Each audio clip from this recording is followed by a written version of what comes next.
soberano sobre a terra, sobre os céus, tu és Senhor absoluto. Tudo que existe acontece, tu sabes muito bem. Tu és tremendo. No início. Tu és soberano sobre a terra, sobre os céus, tu és Senhor absoluto. Tudo que existe acontece, tu sabes muito bem. Tu és tremendo. E apesar dessa glória que tens, tu te importas comigo também. E esse amor tão grande eleva-me, amar-me a ti. Tu és tremendo.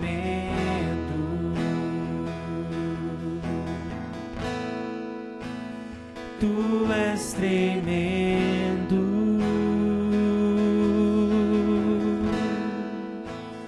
Tu és tremendo.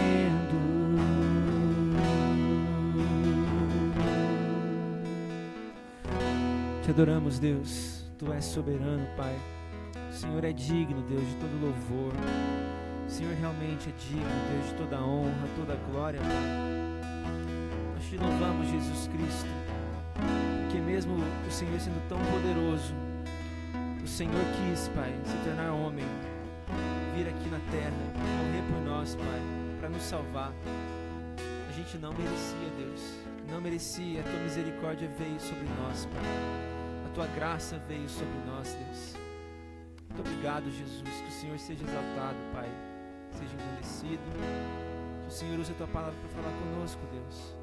Que o Senhor, Pai, venha tocar os nossos corações através da Tua palavra. Em nome de Jesus, Deus, nós oramos a Ti e Te agradecemos, Pai. Amém, Deus. O Pai Nosso que está nos céus, santificado seja seu nome. venha o teu reino. Seja feita a sua vontade, Como no céu. dá-nos hoje o nosso pão de cada dia. Perdoa nossas dívidas, assim como perdoamos aos nossos devedores. Não deixe cair na tentação, mas livra-nos do mal. Porque teu é o reino, o poder e a glória para sempre. Amém.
Grandes coisas fez o Senhor por nós. Salmo 126, 3.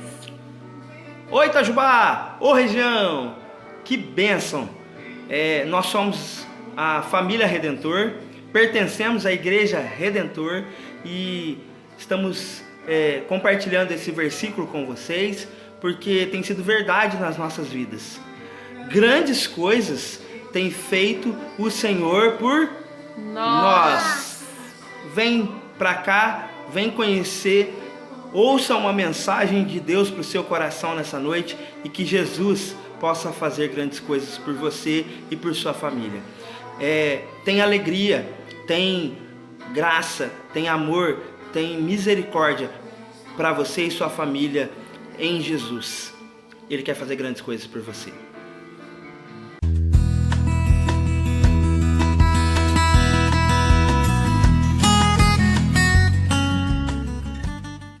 Hoje nós estamos dando continuidade à nossa série na oração mais famosa da Bíblia, a oração do Pai Nosso. Certamente você tem alguma familiaridade com essa oração.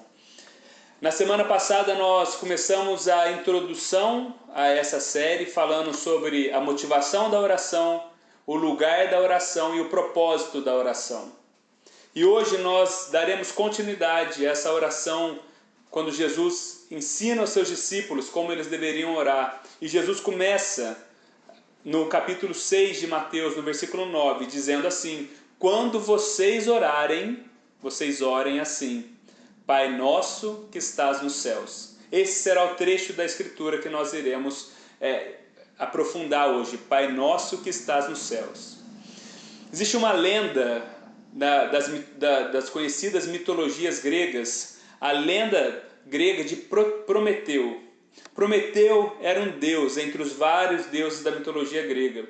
E conta essa lenda que se passa na época que o homem ainda não tinha acesso ao fogo.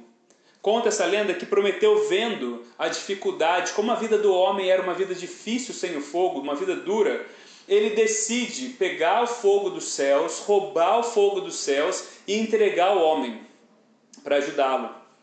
Zeus, então, mais tarde, Zeus, o maior dos deuses na mitologia grega, ele descobre o que Prometeu havia feito. E ele se ira profundamente com a atitude de Prometeu. Então Zeus decide acorrentar Prometeu a uma ilha, no meio do mar Adriático, onde ele ficaria lá por todo o tempo. O sol do dia e o frio da noite iria fustigá-lo. Não bastasse o sol do dia e o frio da noite, Zeus ainda arruma uma ave, prepara uma ave de rapina para que comesse o fígado de Prometeu constantemente. E esse fígado voltaria a crescer e essa ave voltaria a castigá-lo, a torturá-lo. Esse castigo todo de Zeus foi simplesmente porque Prometeu buscou ajudar os homens. E é interessante você notar, se você estudar, que a concepção geral dos deuses entre os pagãos, aqueles povos que tinham vários deuses, era sempre de um deus irado, um deus vingativo, um deus egoísta. Certamente você já viu filmes de Indiana Jones ou filmes desse tipo, onde era necessário sacrifício de pessoas a deuses nas civilizações. Algumas semanas atrás nós estudamos sobre Ruth, e nós vimos que os moabitas eles sacrificavam crianças a deuses. Então a concepção que se tinha entre esses povos é que a última coisa que um deus queria, um desses deuses que ele queria, era ajudar ao homem, facilitar a sua vida. E a maioria desses povos tem lendas parecidas com essa. E a consequência é que a religião para esse povo aterrorizava eles, não o ajudava, era algo de terror. E muitas vezes nós percebemos que mesmo entre os cristãos, nós nos relacionamos com Deus dessa forma. Nós temos essa percepção de que Deus é um Deus que está sempre cobrando algo de nós, de que Deus é um Deus vingativo, de que Ele não quer a nossa alegria. Algum tempo atrás, eu estava conversando com um amigo que eu tenho um grande carinho e que por anos ele já tem deixado de buscar o Senhor, parou de ir à igreja, parou de buscar os caminhos do Senhor. E eu conversava com ele, perguntava o porquê dessa atitude, exortando ele a voltar aos caminhos do Senhor. E a resposta dele foi clara: a minha vida está caminhando bem.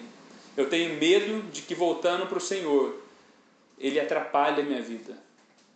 Ele dificulte a minha vida.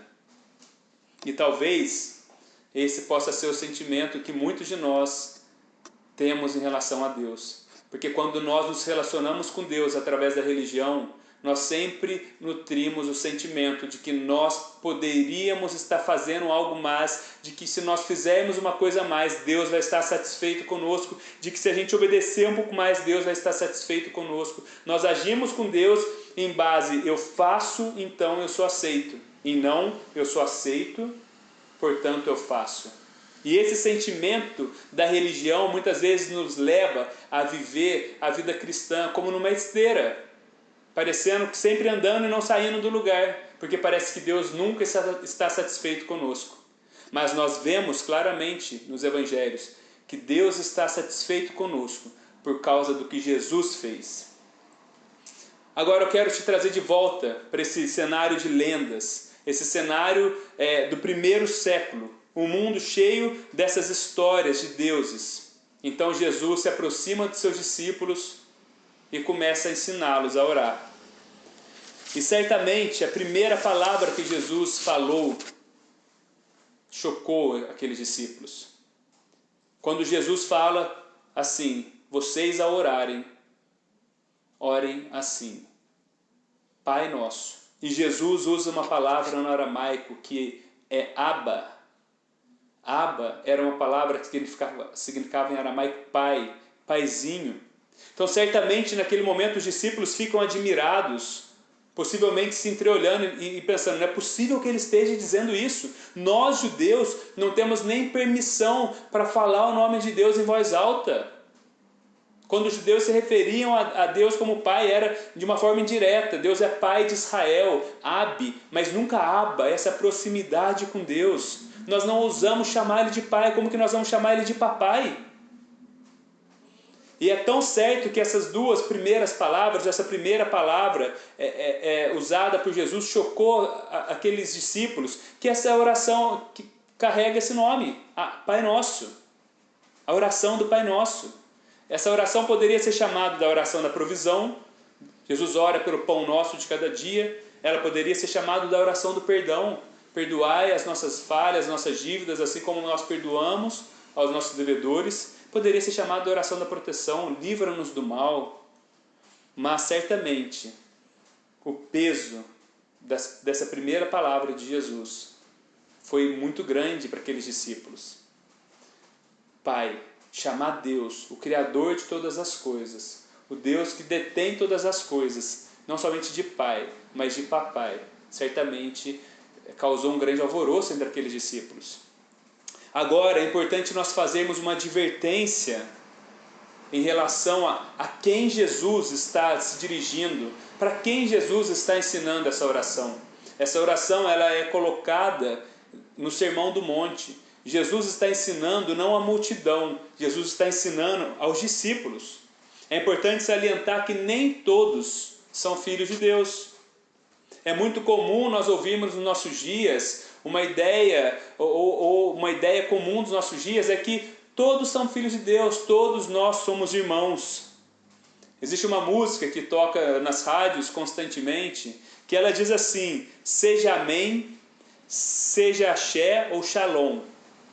Não me importa a sua cor, credo, gênero ou religião, somos irmãos. É claro que todos nós devemos respeitar uns aos outros e amar uns aos outros. Mas nós temos que ser cuidadosos com algumas afirmações que muitas vezes nós fazemos, ou nós podemos ser enganados com certas afirmações. Num certo sentido, Deus ele é pai de toda a humanidade, porque Ele é quem fez toda a raça humana, e Ele é quem sustenta toda a raça humana. Mas essa familiaridade de chamar Deus de papai é somente para discípulos de Jesus, ou chamar Deus de pai, de Abba, é só para discípulos de Jesus. Sproul, ele vai dizer que chamar Deus de pai, sem a credencial própria de filho, é um ato de presunção e arrogância extrema. Preste atenção. Chamar Deus de pai, sem a credencial própria de filho, é um ato de presunção e arrogância extrema. Qual que é a credencial própria de filho? É ser um discípulo, seguidor de Jesus, alguém que conhece a Cristo, entregou a sua vida a Ele.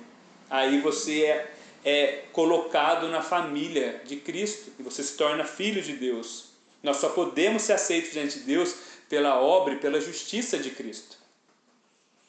Mas a má compreensão dessa questão da paternidade de Deus como Pai, não atinge somente o lado de fora da igreja.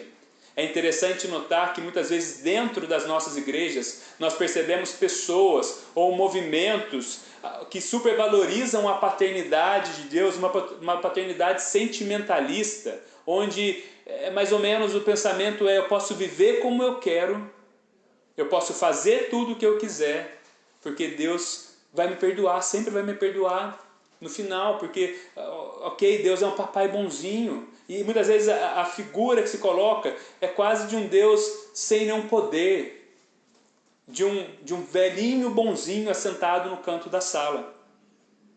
O fato de Jesus nos permitir e nos ensinar a chamar Deus de Pai, preste atenção, não exclui de Deus toda a sua majestade, todo o seu poder e toda a sua glória. E Jesus, sabendo disso, ele faz um contraponto nessa primeira parte da oração. O que ele diz? Pai nosso, ok, você pode chamar Deus de Pai, se você é discípulo, mas que estás nos céus. O que Jesus quis dizer com que estás nos céus?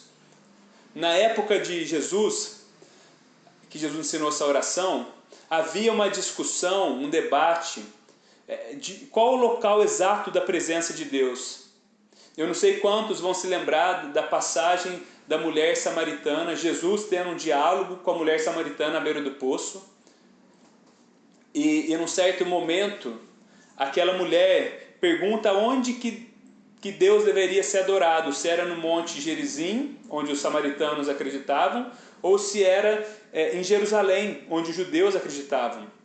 A pergunta dela basicamente é: onde que Deus está? Onde que Deus está localizado? No Monte Gerizim ou Deus está localizado em Jerusalém?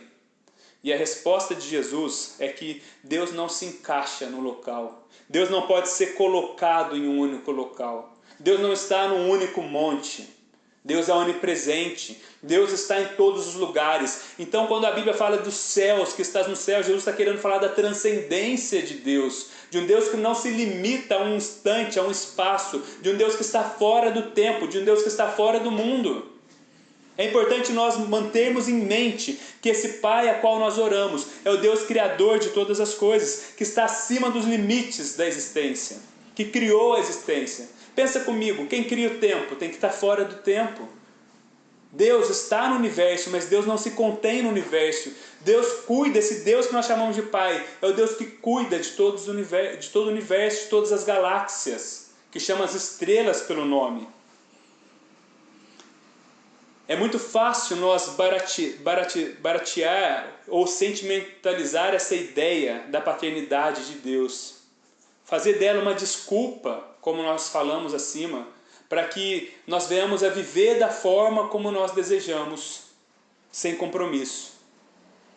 Mas o Deus a quem nós oramos, que é o nosso Pai que está nos céus, Ele é um Deus de amor, tá certo? Sim, mas Ele também é um Deus totalmente santo, que não habita com pecado.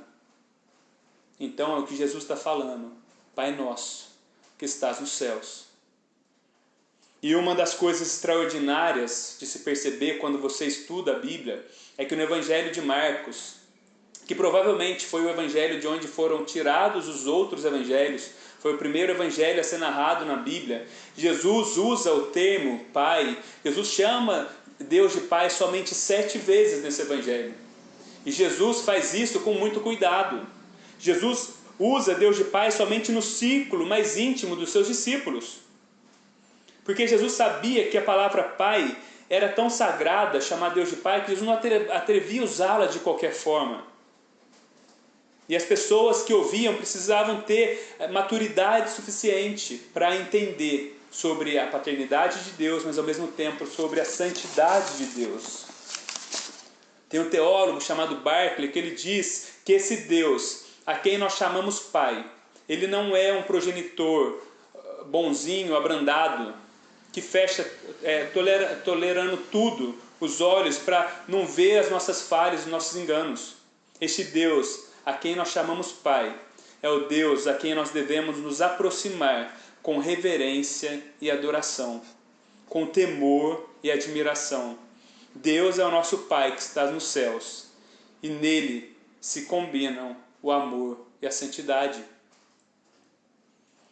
Existe uma história que se passa na Roma Antiga, e eu acho que ela ilustra bem essa tensão entre a paternidade de Deus, a Deus como Pai, e a transcendência, a soberania, a santidade de Deus. Conta-se uma história na Roma do primeiro século, na Roma Antiga, quando os cavaleiros voltavam das suas batalhas, das suas guerras com vitórias. Eles entravam nas ruas de Roma, e nós temos que entender que Roma daquele tempo era a maior nação, o maior império, um dos maiores impérios que o mundo já viu. E quando eles voltavam de suas batalhas com vitórias, eles traziam seus troféus, e eles traziam também aqueles escravos daquelas nações que haviam se convertidos a Roma, né? Convertido a cidadãos romanos como escravos.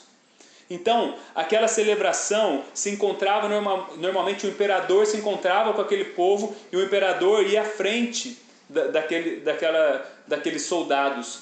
E as ruas de Roma ia loucura. De um lado, uma multidão, do outro lado, outra multidão, e os carros, os cavaleiros de guerra passando pelo meio. E para que houvesse ordem, eram colocados soldados, legionários, altos e fortes de um lado e do outro. Se formavam 2 fileiras de cada lado, para manter o povo em seu lugar. Então, numa dessas entradas triunfais, o imperador à frente, a celebração, o povo eufórico, e num local um pouco mais afastado estava a imperatriz, a esposa do imperador, juntamente com seu filho, um menino pequeno ainda. Aquele menino, ao ver que o pai havia voltado, ele não se contém e conta a história que ele então desce desse local e ele começa a andar por meio da multidão, e a mãe não percebe. E ele vai passando pelo meio da multidão até que ele chega nesses soldados legionários fortes, altos, e ele começa a passar pelo meio dos soldados, quando um desses legionários o percebe, o agarra e levanta esse menino e fala: "Ei, você, garoto, por acaso você não sabe que esse carro na qual você estava tentando chegar é o carro do imperador e que não te é permitido chegar até esse carro?" Esse menino, esse pequeno menino, então, sorri para esse legionário e responde assim: "Ele é seu imperador, mas ele é o meu pai." Essa é exatamente a tensão que habita nessa primeira sentença de Jesus: Pai nosso que estás nos céus. Pai nosso que estás nos céus.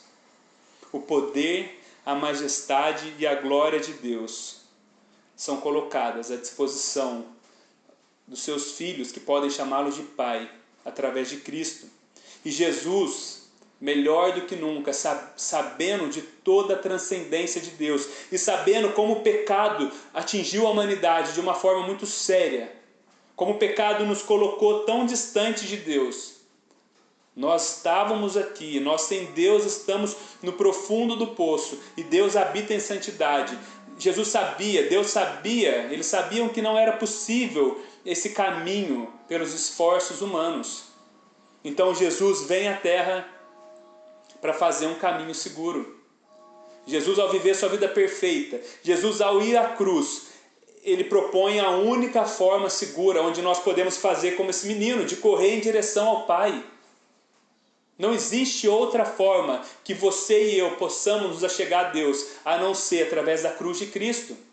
Na cruz de Cristo, o amor de Deus por nós, pelo homem, se encontra com sua justiça. Porque Deus simplesmente não permitiu que o homem fosse restituído à tua presença. Porque Deus é justo, Ele é santo. Ele não aceita o pecado. E ali na cruz, então, a justiça de Deus é colocada sobre o seu próprio Filho, para que nós pudéssemos nos achegar e ter esse relacionamento pessoal, para que nós não venhamos a viver com Deus como os pagãos vivem, com medo, com sentimento de temor, com o sentimento de que Deus sempre é contra nós. Paulo vai falar em Romanos 8, que nós que recebemos o Espírito não precisamos andar escravizados, como nós vivemos uma vez aterrorizados, mas nós recebemos o Espírito que clama, Abba Pai, porque esse Espírito nos adotou. E é o mesmo clamor de Jesus, é o Espírito de Cristo. Esse clamor, ele clama nos nossos corações hoje, ele grita nos nossos corações e chama Deus de Pai. Então eu quero que você guarde isso. Pela cruz de Cristo, eu e você, nós podemos nos achegar ao Deus, ao único Deus, Criador do universo, Criador de todas as coisas. Esse Deus é por você, que está em Jesus. Se você não conhece a Cristo, se você vive com essa sensação constante de que Deus é contra você, eu quero te dizer que se você confiar sua vida a Jesus, você será visto por Deus através da obra de Cristo, e Deus sempre estará satisfeito com você em Jesus. E aí você, uma vez aceito na presença de Deus, você tem toda a condição para obedecer os mandamentos do Senhor. Não tente o caminho contrário, não tente obedecer para ser aceito. Você pode chamar Deus de Pai. Você pode chamar o Deus Criador de todas as coisas de Pai. E você não precisa ter medo dele, se a sua vida está em Jesus. Eu quero orar por você, para a gente encerrar. Senhor, nós te agradecemos pelo caminho seguro que Jesus fez um dia. Te agradecemos porque podemos nos achegar ao Senhor com confiança, sabendo que o Senhor é o nosso Pai, sabendo que o Senhor, como Criador e mantenedor de todas as coisas, o Senhor é a nosso favor quando nós estamos firmados no Teu Filho Jesus. Nos ensina, Deus, a chamar o Senhor de Pai, mas nos ensina também, Deus, a ter uma santa reverência diante do Teu nome. Nos ensina a não sermos displicentes com a Tua pessoa. Queremos ver o Teu nome exaltado. Queremos tratar o Senhor com toda a glória que é devida.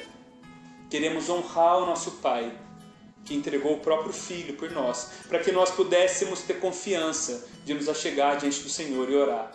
Aqueles meus irmãos que lutam com medo diante do Senhor, que vivem aterrorizados, que eles possam entender a mensagem do Evangelho, do Filho que se sacrifica, para que nós pudéssemos chamar o Senhor de Pai e nos achegar com confiança diante do Senhor. Ensina-nos a orar, Senhor, ensina-nos a orar com intimidade e com reverência. Em nome do Teu Filho Jesus, que nós pedimos isto. Amém.